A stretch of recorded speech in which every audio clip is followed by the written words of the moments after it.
Welcome back to Uncorked, everyone. I'm your host, Bobbie, and me and Isaac are back again with part 2. Yes, last week and last time we were here, we talked about white wine and Thanksgiving pairings, so now we got to change it up. Because I love Thanksgiving, and it is red season, so we did a bunch of different blends today. Excellent. I just think blends are a little bit more approachable. So many people are like, oh, I don't like Pinot, or oh, I don't like Cab. And while those are great wines to pair with different dishes, sometimes it's easier at Thanksgiving just to have friendly wines for everybody, and red blends do tend to be a little bit more approachable. And a little bit sweeter. Yeah. And you mentioned it's hard to pair exactly because everything's, you may have 5 or 6 things on your plate. You know, how are you supposed to pair all that? Absolutely. So a blend seems to be the answer. Yeah, and plus you're doing so much talking and moving around. I usually go away from the pairings and more towards just the experience. But this is Thread Count. It's a red blend. It's mainly Zinfandel, a little bit of Petit Syrah, a little splash of Merlot.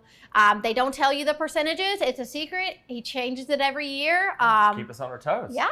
And it's about $20, $25 bottle. So it's a nice, elevated wine to bring to, Thanksgiving. Whether it's, and I think about too, a lot of people have Friendsgivings. They maybe can't go home for, Thanksgiving with their family. So they do a Friendsgiving and, we may be trying to budget correctly, and 20 to 25 seems it's a nice doable, price right? point. Yeah. And if this is a little bit up there for you, Kendall Jackson, Grand Reserve, just their regulars are other great ones you can reach for.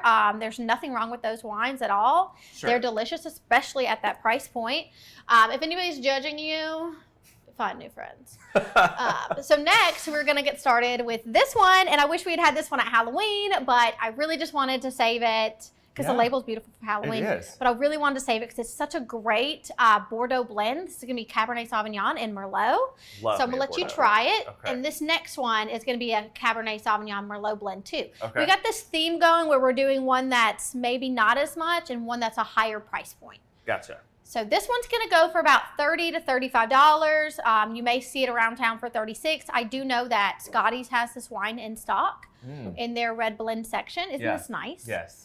It's very, very doable. Very juicy, approachable. Yes. It is still dry, but it's got all that nice California fruit that kind of makes it almost seem like it might be sweet, even though it's technically dry. Yeah, I think it's a fool's errand to think it's like a sweet wine, but it's that fruitiness. Yeah.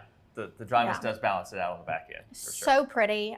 Super, again, it's just a nice one you can take. This is a 2018 vintage, so it's got a few years of age on it. Sure. So next we're going to pop over to Santa Barbara, one of my favorite wine regions. Thank you. This is Crown Point. This comes from Happy Canyon. Most people know Santa Barbara for Pinot Noir Chardonnay. We just tried a Chardonnay last episode from Santa Barbara, California. There's a mountain on one side. It's very cool climate. On the other side, it's getting all this sunshine.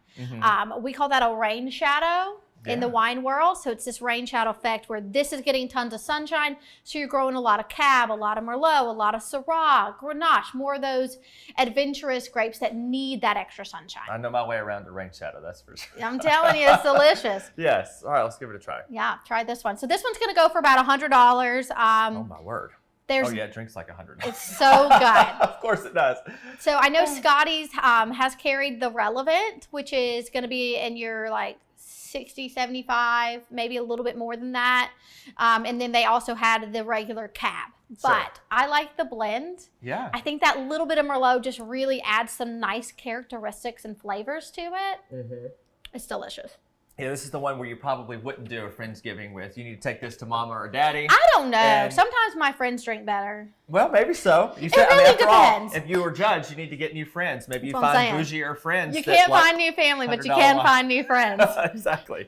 Oh, it's good stuff, though. Yes. So, and that brings us to our next thing. One of the things about being at Thanksgiving with family is sometimes you just need an extra glass of wine to get through the table talk. Yes. So cheers to that. Cheers to that, for and we'll sure. see y'all next time. Bye.